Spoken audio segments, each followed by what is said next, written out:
Olá para você que nos acompanha pela Rádio Defensoria, eu sou a Adriana Carla, nós estamos aqui para mais uma edição do nosso podcast Entrevistas DPE e como sempre trazendo muita informação boa para você que nos acompanha.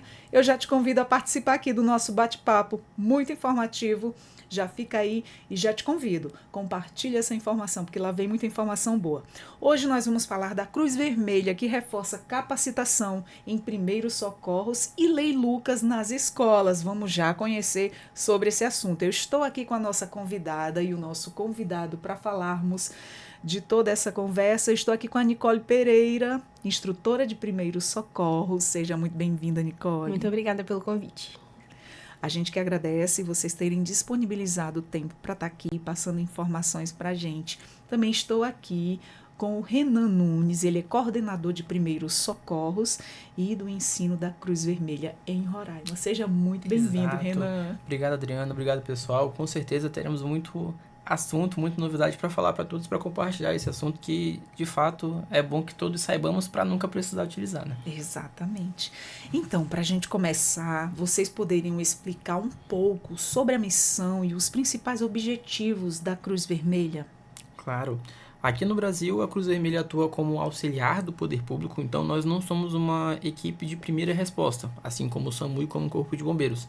Nós auxiliamos o poder público em caso de alguma demanda em que as esferas, seja do poder federal, seja estadual ou municipal, não estão mais conseguindo suprir e solicitam esse apoio. Então, em alguma situação de desastre, seja uma situação de alguma calamidade com população ribeirinha, população indígena, população em situação de rua, solicitam nosso apoio e nós entramos com o apoio a essa função, a esse cargo público onde a gente está atuando.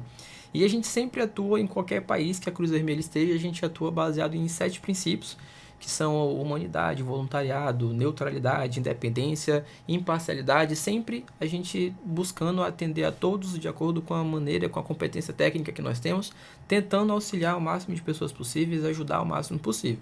Aqui em Roraima, especificamente, a gente vem fazendo um trabalho desde 2018, com um foco sempre maior na resposta à crise migratória, que ainda tem um fluxo muito alto aqui no estado, aqui em Boa Vista também.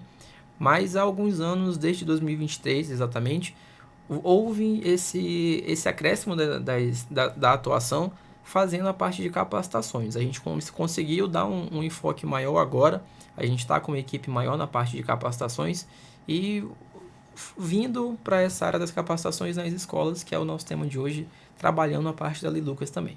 Muito bom.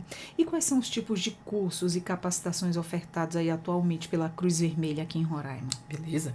O nosso curso ele se restringe ao primeiro socorro, porém a gente vai sempre personalizando, vai adaptando para quem a gente está atendendo. Então, se a gente vai levar um curso para uma escola, a gente vai adaptando aquele curso para o cenário escolar. Se a gente vai ministrar o curso, por exemplo, para alguma instituição que está em alguma área mais afastada. Por exemplo, a gente fez no mês passado, acredito, uma capacitação com uma escola estadual indígena, que fica no distrito do Cantá.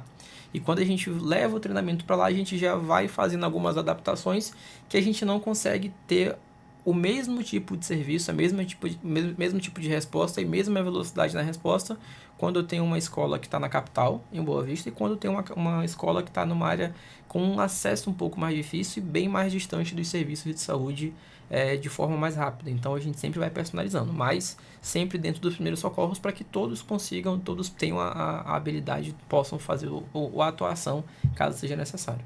Entendi. E Nicole, além dos cursos, né, a instituição ela também realiza atendimentos emergenciais em desastres ou em situações de crise, né, como ele também citou, a questão do fluxo migratório aqui em Roraima, que aumenta cada vez mais. Que esse é o nosso atual contexto, né, o nosso cenário atual. Isso, eu entrei como voluntária na Cruz Vermelha no ano passado e quando eu entrei eu já imaginei que o nosso atendimento inicial, né, majoritário, seria em relação à crise migratória.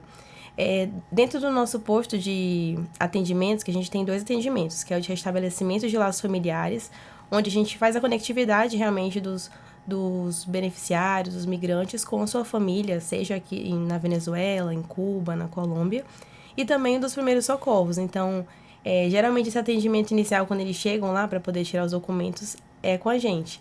A gente ainda não tem uma possibilidade tão grande de conseguir atender como, por exemplo, no hospital, mas a gente presta os primeiros socorros também, fazemos curativos, aferimos a pressão arterial e também indicamos onde eles podem ir para poder tirar os documentos, para poder ir no posto de saúde, por exemplo, porque eles chegam realmente sem saber para onde ir. E geralmente muitos falam, né, que eles não são muito bem acolhidos. Então, um dos nossos pontos principais é querer ajudar. E esse querer ajudar, eles já conseguem perceber a nossa receptividade em relação a isso. Vocês são aquele suporte quando a demanda está muito grande, que vocês vêm ali a suprir as necessidades aonde muitos não alcançam, aonde muitos não conseguem chegar, né? Exato. Isso. E nessa parte da orientação também apesar de passar um pouco despercebido, mas imagina que você chegou a um local onde você está distante da sua família, onde você não conhece, o local onde você não sabe onde ir, e às vezes não tem o dinheiro para colocar o crédito no celular e ter acesso a uma internet para conseguir pesquisar.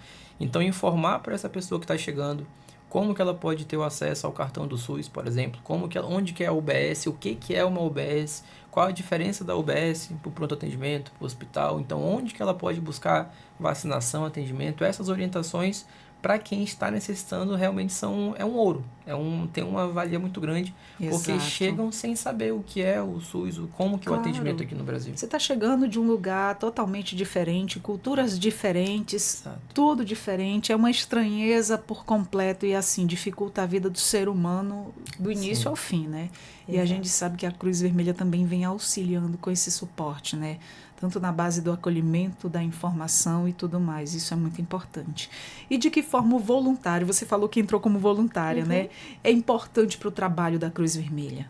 Bom, um dos princípios da Cruz Vermelha é o voluntariado, porque somos uma instituição sem fins lucrativos. Então, grande parte dos voluntários trabalham realmente pelo auxílio humanitário mesmo. Então, questão de experiência, desenvolver novas habilidades e principalmente ter o contato. Porque antes de ser voluntário, eu só entendia que está tendo um fluxo migratório, mas isso não me afetava da maneira como me afeta hoje. Eu consegui ver de que forma que isso afeta eles e de que forma que eu posso ajudar de uma forma simples. Como, por exemplo, conseguir carregar o telefone, conectar a internet. E aconteceu muitas situações em que apenas você carregar o telefone, a pessoa se emociona por conseguir se comunicar com a família. Então, é, assim, incrível estar como voluntária. Você está vendo ali o tamanho da necessidade, porque às vezes para a gente não é nada, mas para aquela pessoa que chegou ali, Sim, não tem é algo parente, que a gente não dá importância. não tem conhecido, não tem nada, mas que uma ação de ajuda mínima possível fez a diferença na vida daquela pessoa, né? Sim. É a questão da empatia, é o gostar de ajudar ao próximo. É o ponto né? que eu já ia citar aqui, que é quando a gente passa a fazer esse trabalho no voluntariado, a gente passa a ter um olhar muito mais empático, porque a gente não entende só que ele está tendo uma dor, mas a gente consegue começar a perceber, a tentar enxergar através da dor dele e se colocar naquele lugar. Exatamente. Então, entender essa importância desses serviços. Porque assim, a gente se parar para pensar e se colocar no lugar daquela pessoa que está assim, em total vulnerabilidade, você pensa, nossa, eu não me veria de forma alguma nessa situação e nem os meus filhos passando por isso. Então, assim, a gente se colocar no lugar do outro e saber que a situação que aquela pessoa está enfrentando é muito difícil. E assim, eu sou muito a favor do ajudar o próximo. Você, por exemplo, as pessoas acham que só pode ajudar com dinheiro. Não é bem assim. Você pode ajudar com uma informação, você pode ajudar com um acolhimento, você pode ajudar com uma mão amiga, um abraço amigo, uma conversa, um pequeno ouvir, com alimentação, se for o caso. Ah, não tem dinheiro, tem alimento. Então, assim, eu acho que toda forma de ajudar é muito bem-vinda, né? Como você disse, pequenos gestos fazem aí uma diferença enorme na vida de quem está passando por tanta dificuldade, né? A gente já viu próprios irmãos assim dar notícias, informações erradas. Então isso é muito triste, né? Pessoas na mesma situação passar informação errada. Então isso é muito triste, isso não ajuda muito. Mas assim, em se tratar da Cruz Vermelha, não é só todos os tipos de ajuda, principalmente aquela que se faz mais necessária na hora de um perigo, né? Quais são os perfis de pessoas que costumam procurar a Cruz Vermelha para se capacitar em primeiros socorros? Perfeito. A maioria das pessoas que buscam pelo nosso treinamento, até mesmo para fazer parte da equipe, a maioria são profissionais de saúde ou acadêmicos de saúde, assim como é o caso da Nicole. ela é acadêmica de enfermagem, nós temos uma equipe muito grande de saúde, mas a maioria sendo como acadêmicos. Quando eu entrei também na Cruz Vermelha, eu ainda era acadêmico de enfermagem, hoje já sou enfermeiro. Que maravilha. Mas a maioria... Ai, acho linda essa profissão. Sabia que era meu sonho. Olha, É uma profissão maravilhosa. Eu quase concluí, tá? Mas eu cheguei perto. E assim como ela falou, esse olhar diferente, essa prática diferente, enquanto estamos ali como acadêmicos, a gente tem uma visão do que a gente aprende na universidade, do que a gente aprende na faculdade, que não é errada, é certo, é da base literária, etc, é tudo muito científico, mas quando a gente passa a estar ali no foco do atendimento, no local onde as coisas estão acontecendo, seja na conectividade, seja no atendimento de primeiro socorro, a gente passa a ver um fluxo muito diferente, uma realidade diferente, a gente entende que nem sempre vão ter todos os materiais, a gente entende que nem sempre vão ser as melhores condições, que não adianta eu só praticar ali no ar-condicionado, na tranquilidade, porque quando eu for precisar atender, vai ter sol, vai ter barulho, vai ter choro, vai ter isso, muitos desafios, né? Muitos desafios, então passa a ser uma experiência totalmente diferente, e quando as pessoas buscam fazer parte, buscam essa capacitação e buscam integrar a equipe, a maioria sempre fala, eu quero aprender mais, quero estar nesse ambiente, quero entender como é que vocês trabalham, quero ter essa experiência diferente, quero praticar com vocês, então na maioria das vezes é o público de saúde. E agora, como a gente está fazendo uma divulgação muito grande também da Lei Lucas, a gente está tendo uma busca muito grande pelas escolas, por professores, por pedagogos, pelos profissionais no geral da escola, querendo que a sua escola também seja capacitada para que saibam atuar caso venha acontecer alguma coisa também. Que maravilha, isso é muito importante, Com viu? certeza. E vocês chegam lá na raiz, nas nossas crianças, eu acho isso muito legal. E a questão de ser um profissional de saúde é aquela pessoa que realmente gosta, a maioria, né, de cuidar do próximo. Então, quais são aí os passos, né, que qualquer pessoa deve saber ao se deparar com uma emergência? Perfeito. Que vocês indicariam? Primeiro, tente manter a calma e analise a sua segurança. Apesar da gente, na maioria das vezes, eu quero ajudar, eu quero fazer, quero pegar, quero carregar, verifica se você está em um ambiente que está seguro para você. Garanta a sua segurança, é uma coisa que a gente sempre frisa até na própria equipe. Quando nós fazemos nossos treinamentos, garanta a sua segurança, garanta que você vai conseguir fazer o atendimento, mas que está seguro para você. Porque a gente não pode se colocar em risco e me tornar uma próxima vítima, sendo que quem vai me ajudar depois disso? Exatamente. Então, garanta a sua segurança, verifique se o local onde você está é um local que está seguro, que você consegue fazer o atendimento. Se você tem capacitação para fazer aquilo, perfeito, excelente, siga os passos de acordo com o que está acontecendo ali. Se você não tem a capacitação, se você nunca fez nenhum tipo de treinamento, de um curso de primeiros socorros, o mais adequado, garanta a sua segurança e acione o serviço público, seja o 192, o SAMU, ou o 93 pelo Corpo de Bombeiros também, porque vai ser um atendimento mais específico para aquela vítima. Você não vai estar deixando de ajudar, porque quando eu aciono o serviço, eu estou tentando preservar a vida, estou tentando aliviar aquela dor e prevenir que tenha alguma outra lesão, alguma outra doença, mas sem me colocar em risco e colocar em risco aquela vítima que já está ali em uma situação de lesão, de dor e precisando de ajuda. Agora, quando você já tem um treinamento, é fazer a identificação. E o que a gente sempre pratica, na maior parte do tempo, com os professores, com essa ênfase da Lei Lucas, é o desengasgo e a reanimação cardiopulmonar, além do desmaio, crise convulsiva. E sempre os professores citam que já passaram por situações parecidas. São os mais corriqueiros, sim, né? Já teve aluno que com mais frequência. Colocou moeda na boca, colocou tampinha de garrafa na boca, o aluno que bateu com a boca na cabeça do outro, começou a sangrar, o dente caiu, convulsionou. Então, são várias histórias que a gente vai vendo dos próprios professores, dos servidores em geral da escola. Alguns já sabiam, outros não sabiam, outros fizeram algo e acabou dando certo, mas depois perceberam que a técnica estava um pouquinho diferente, estava um pouquinho errada, mas que bom que deu certo. E começam a se surpreender, nossa, é tão simples, eu poderia ter feito isso. Se eu tivesse feito um curso lá, não sei quando, Por isso já a importância saberia. de estar passando pelas escolas, né? Exatamente. Ali está o maior fluxo de crianças, né? E assim, na experiência de vocês, existem aí erros comuns, né, que as pessoas cometem ao tentar ajudar alguém em uma situação de urgência? Quais são os erros mais frequentes? Vou até passar para a Nicole falar um, eu vou falar outro. Na crise convulsiva, o que tu mais costuma ouvir as pessoas falarem que é para fazer e tá errado? Geralmente as pessoas entendem que se a pessoa está se debatendo, tem que segurar ela no chão com força para ela parar de se mexer.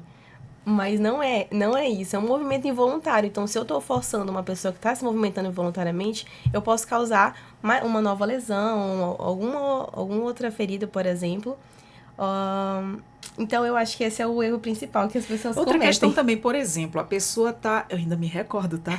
Tem uma pessoa que ela tá convulsionando, né? Tá tendo uma crise epilética. Tem gente que diz, não, eu vou colocar o dedo na língua para ela não sufocar, porque ela embola a língua. E aí vai que a pessoa trava a mandíbula ali no dedo do outro, perigoso até decepar, porque ele tá com movimentos involuntários. E né? é o que a gente... É até uma brincadeira que a gente sempre faz. Se a vítima tá convulsionando, você for colocar seu dedo lá para puxar a língua dela, a gente tem 3 problemas.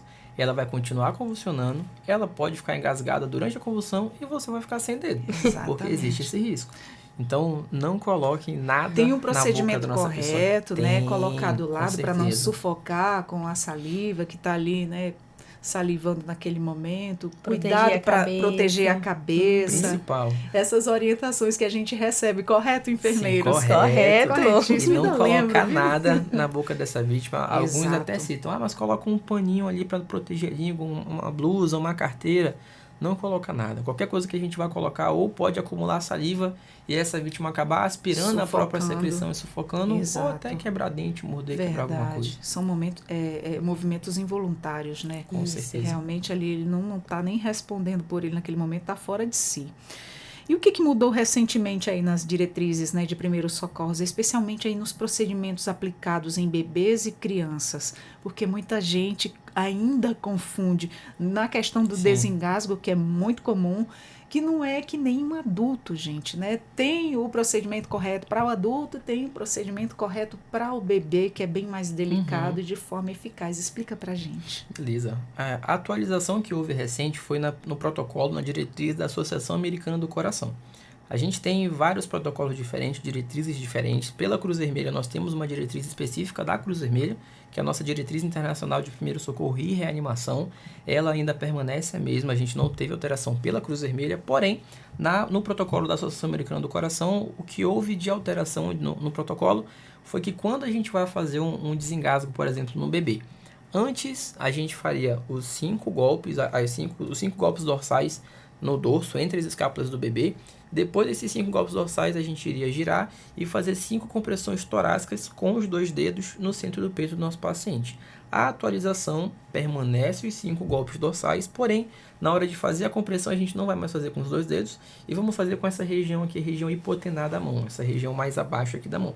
E aí, quando a gente for fazer essas compressões, na mesma linha, porém, sendo as 5, porém agora com essa região da mão. Cancela os 2 dedinhos nesse momento.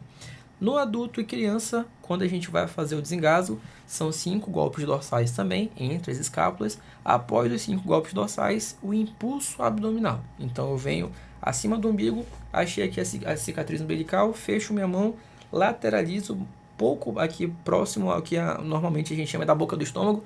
Posicionei aqui, a minha outra mão não dominante vem, eu vou fazer um movimento de J, como se fosse a letra J, para dentro e para cima, com movimentos rápidos e fortes. E eu faço 5 também, e vou ficar revezando. 5 golpes dorsais e 5 impulsos abdominais. E vou refazendo isso, 5 golpes, 5 impulsos, até que esse objeto saia. Então, que o pedaço de carne saia, que aquele chiclete saia, aquela tampinha saia, ou até que o nosso paciente venha a desmaiar, porque já que ele tem um objeto ali que está obstruindo a via aérea dele, pode ser que em algum momento ele desmaie, e aí a gente já tem um outro passo a passo depois que chegar no chão com essa vítima. Complica mais ainda, porque Sim. pesa mais ainda, né? Em relação, uma dúvida, em relação aos bebês, porque é muito corriqueiro a gente ver nas redes sociais, na televisão, policiais fazendo aí a manobra, né, de primeiros socorros.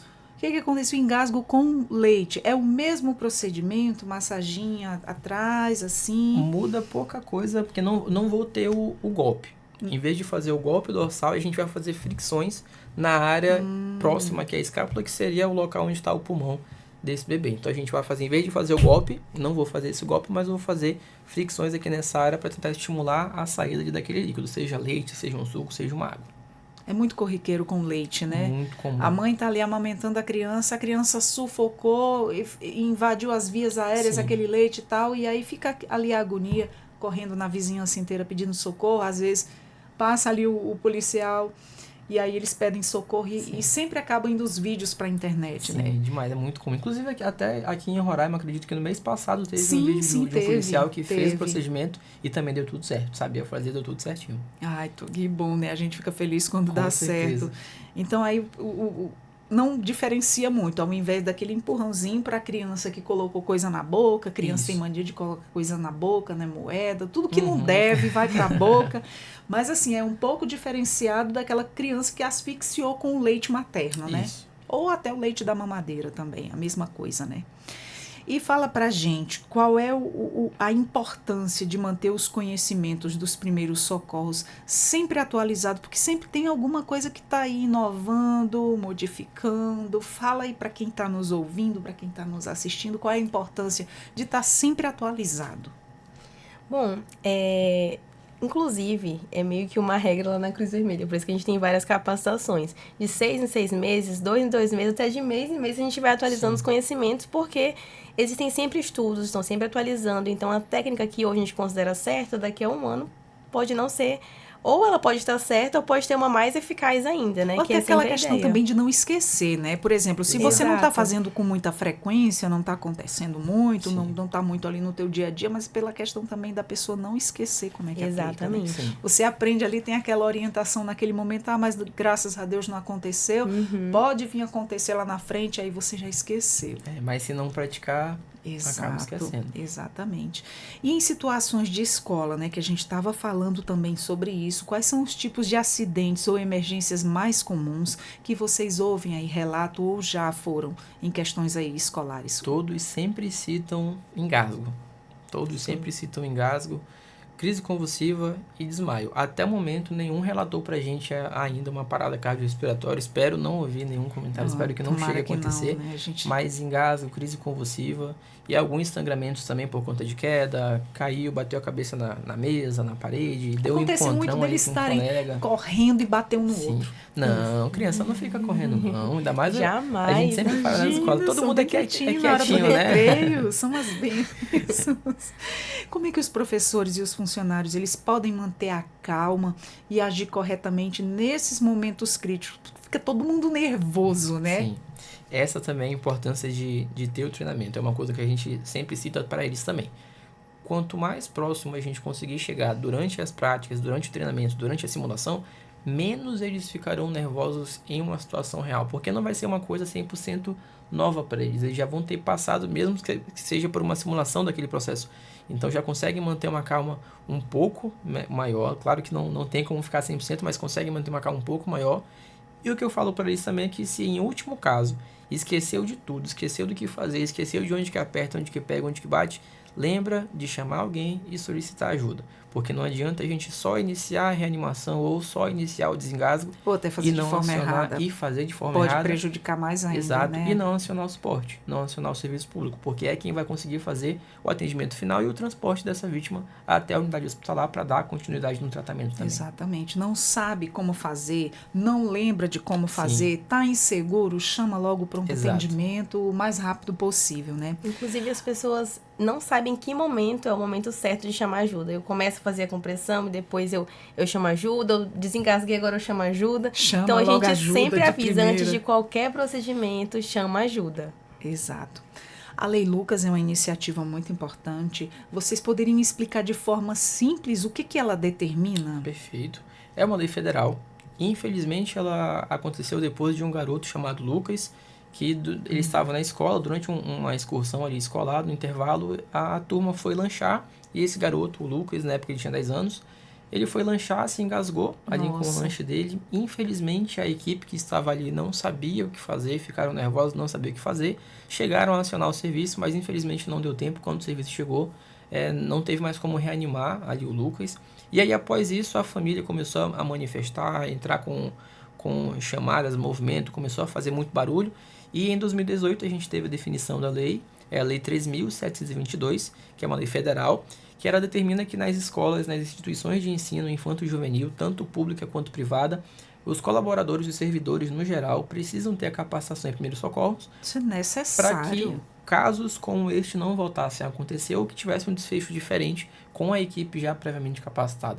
Para a gente infelizmente, não ter novos casos daquela forma, não chegar a se repetir o óbito em outras escolas. Nossa, isso é muito necessário, que outras mães não venham sofrer uma dor que nem essa, né? Exato. E a pessoa que está ali também sobre a responsabilidade, ele se sente muito mais culpado, porque a responsabilidade dele dobra. Poxa, estava sobre os meus cuidados. É um peso muito grande que essas pessoas carregam, né?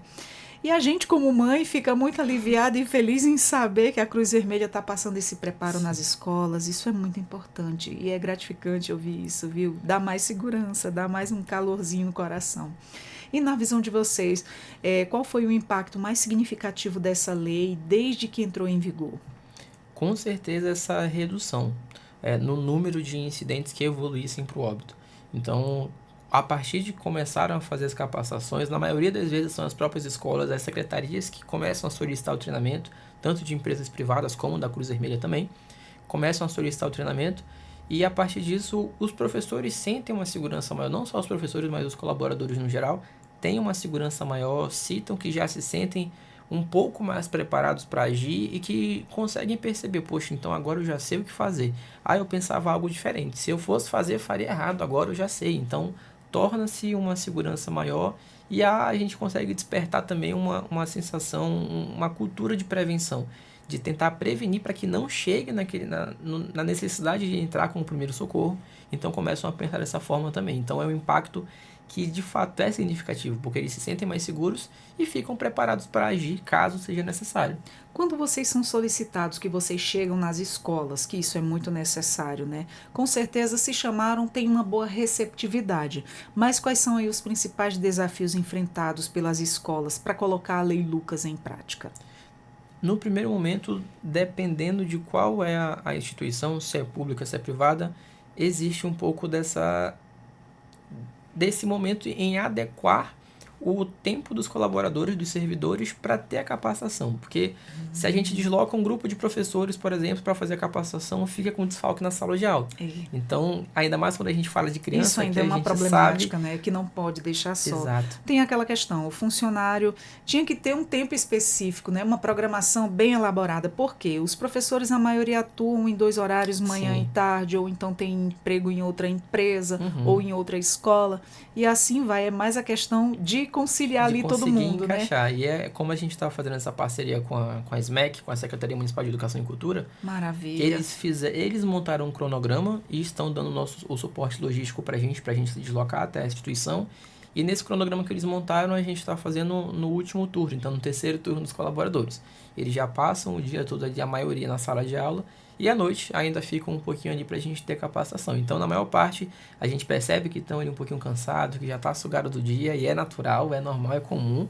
Mas quando começam a entender que é um treinamento que é importante, que é necessário, que pode fazer diferença, não só no trabalho, mas em casa também, caso seja necessário, eles começam a focar na prática, a perguntar, a tirar dúvida, a perguntar, mas se eu fizer isso, e se não fizer aquilo? Então, a gente vê que eles começam a se interessar muito mais quando eles percebem a importância da capacitação. Exatamente. O mais importante de ressaltar, acima de tudo, a questão do cansaço ali no final do expediente. Trabalhei o dia inteiro, no final já estou ali funcionando no piloto automático. Mas o importante de receber um treinamento como esse é de não perder vidas, é de não passar por uma agonia, de você saber trabalhar até teu psicológico, teu emocional para lidar com a situação. Por quê? Para não ter um final trágico e você não carregar nos ombros o peso que é perder uma vida alheia, né? Sim, não só no ambiente de trabalho, que é o que a gente frisa, mas é um treinamento que eles vão levar para a vida. Seja em não casa, só no final para cuidar de semana, dos outros, para sua família também, né? Para sua própria família. Sim. Isso é muito importante. Você ressaltou aí um ponto crucial. Não é só a questão de a gente proteger o filho dos outros, mas também aquela pessoa que está sobre a nossa responsabilidade, mas também a nossa família. Né? Muito bom. A Cruz Vermelha também ela tem apoiado as escolas, né, nessa implementação. E como é que tem sido esse processo? Vocês têm sido muito solicitados. Como é que tá isso? Nossa agenda ultimamente ficou bem corrida, ainda mais com essa adequação. Fico muito feliz com isso. Aí a dificuldade que a gente encontra internamente é por conta, justamente como a gente citou. A maior parte do efetivo é efetivo voluntário. Então a Nicole está aqui hoje porque ela conseguiu ter um tempinho na faculdade, conseguiu se organizar, trabalho, faculdade, mas tem dias que a equipe precisa apresentar algo na faculdade, tem uma demanda do trabalho, aí a gente vai se adequando para conseguir cumprir a agenda que a gente já marcou com as escolas, para que não precisem eles remarcarem, ter alguma dificuldade nesse sentido. Perfeito. E que a gente consiga atendê-los, mesmo que vá uma pessoa da equipe, eu e mais um, ou somente eu, mas a gente vai executar o treinamento E vai se encaixando e vai dar ali, tudo né? certo. Da melhor maneira possível. E que tipo de conteúdo é abordado aí durante os cursos de capacitação, né, oferecidos aí para atender a Lei Lucas? Primeiro ponto, o primeiro tema que a gente sempre começa é falando sobre a Cruz Vermelha. Porque apesar da gente já estar há um certo tempo no Brasil, já estar há um certo tempo aqui no estado, não são a maior parte dos professores, dos colaboradores, das pessoas do estado que conhecem o serviço. E eu até sempre cito, se você nunca viu a Cruz Vermelha, se você nunca presenciou, nunca foi atendido, é porque felizmente você nunca esteve nessa necessidade, você nunca precisou. Então a gente fala sobre a Cruz Vermelha, sobre a história, o que a gente faz, como que a gente trabalha, o que a gente executa no estado e no país. Depois a gente fala sobre a Lei Lucas, então como que ela começou, o porquê que ela foi definida, o que ela define para as escolas, qual que é o objetivo da lei, e aí a gente entra especificamente na parte do atendimento. Então o profissional, o participante ali do treinamento, ele vai entender como que ele faz esse reconhecimento da cena, entender os contatos de emergência, para quem que ele pode ligar, qual o contato específico em cada momento, como que ele faz para reconhecer uma parada cardiorrespiratória, qual que é a diferença de uma parada para um desmaio, como que ele identifica isso, o que ele faz num desmaio, numa parada, num afogamento, numa vítima que está engasgada, seja um adulto, um bebê, uma criança, um paciente, uma paciente grávida, se ele mesmo se engasgar, como que ele tem que fazer, e depois os outros pontinhos mais teóricos da crise convulsiva, a avulsão dentária, o sangramento nasal também, que é muito comum, e que ele fazer em cada uma dessas situações. Muito bom, perfeito. Recentemente a Cruz Vermelha ela realizou aí um curso, né, com os professores da rede municipal. Como é que foi essa experiência? Vocês foram em todas as escolas ou só aquelas que chamam vocês? Ainda não, a gente pretende, mas ainda não. Em agosto a gente começou essa parceria direta, né, com a secretaria, e desde agosto até agora, dia 19 de novembro, a gente vai terminar essa primeira maratona, que no total a gente vai conseguir capacitar 12 escolas municipais, fora as estaduais que a gente também está atendendo, com uma média nesse total de um pouco mais de 500 colaboradores que estão participando do treinamento. E esse impacto tem sido muito bom, tanto para os servidores quanto para a nossa equipe também, porque a gente consegue desenvolver uma equipe muito bem na parte de instrução. Então a Nicole, como instrutora, está tendo essa experiência de poder ministrar o treinamento. A gente até brinca, vai ser professora, não vai ser, vai seguir para docência, não sei o que o coração dela fala, mas estão conseguindo desenvolver essa habilidade, desenvolver essas técnicas de ensinar e de repassar para a pessoa que nunca teve contato com a área da saúde, como que ela faz para realizar o atendimento e manter a segurança daquela vítima que ela está recebendo. E a receptividade é muito boa mesmo. E eu acho que a parte principal que faz, né, chamar eles é na parte prática, porque dentro da parte prática, vamos supor, na manobra de desengasgo, por exemplo, a gente coloca um para desengasgar o outro. E aí, tem um desafio que a gente tem, uma bolsinha que a gente coloca, um simulador, e eles só vão conseguir ser liberados quando eles conseguirem desengasgar 100%. Que legal! E aí vira um desafio muito bacana, porque quando um consegue desengasgar, todo mundo grita, bate palma, então barulho. Que maravilha! a gente consegue Olha, trazer. funcionou, eu consegui. Exato. A gente consegue trazer eles para isso, eles sentem Que muito maravilha. felizes. Eles sentem a importância, né, do quanto esse trabalho é imprescindível, é necessário, principalmente nas escolas, estão lidando com vidas, estão com a responsabilidade de outras vidas ali nas suas mãos, e isso é uma coisa que pode acontecer a qualquer momento, e isso é comum, né? As crianças brincam, se machucam, correm muito, estão ali se alimentando, estão conversando com o coleguinha e de repente ali acontece um engasgo. Come, ri, grita, Exatamente, fala, é um tudo misto pode de acontecer. emoções, de comportamento, a gente sabe como é que é. Mas fala pra gente, houve aí algum momento marcante, né, ou uma história inspiradora durante esse curso? Teve uma colaboradora em uma das escolas que ela citou pra gente uma situação que aconteceu com ela em sala de aula, que até o momento, quando aconteceu, ela não tinha passado por nenhum tipo de treinamento, só tinha visto na internet, não tinha certeza se era ou não, mas que executou. Então ela falou que ela teve um aluno que ela até especificou, foi uma moeda de R$1. Ele colocou uma moeda de R$1 na bolsa. Nossa, e grande, né, que gente? é uma moeda grande. Uma moeda grande. E no primeiro momento ela não viu o que tinha acontecido, mas ela começou a perceber que ele estava tossindo e olhando para ela e colocava a mão no pescoço. Que desespero, os coleguinhas hein? apontavam, gritavam, tia, tia, tia. Ela conseguiu perceber porque ele começou a ficar um pouco mais azulado. Nossa. E ela foi e começou a fazer apenas os impulsos, começou a fazer as compressões. Não chegou a fazer tapa na costa, o golpe dorsal, mas foi só por impulso, impulso, impulso. Ela falou que nem sabia se era o certo. A compressão deu certo, ela foi no rumo. Exato. E começou a dar certo, ela falou que ela só percebeu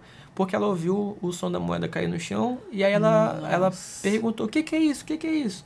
E aí o restante da turma que tava lá, aí tia, caiu. Ela, de quem que é essa moeda? Tava na boca dele. Ela nem percebeu que tinha saído dele, né? Tava na boca dele. Aí foi o certo. momento do alívio, do calma. respiro, né, gente? Que agonia, né? Sim. A gente só de imaginar fica pensando na agonia, no momento de tensão que passaram. Sim. E existe aí uma previsão para de novos treinamentos voltados aí para as outras escolas ou redes de ensino do estado?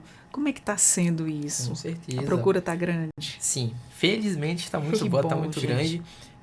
Nós estamos à disposição, principalmente para as escolas privadas que, caso vejam algum anúncio, seja aqui através dos vídeos, seja pelas nossas próprias redes sociais, então a gente fica à disposição ou pelo e-mail, WhatsApp ou Instagram. Vou até citar aqui para já por compartilhar. Por favor, já ia te pedir para fazer isso. Pelo Instagram, @Cruz Vermelha Brasileira RR, daqui de Roraima.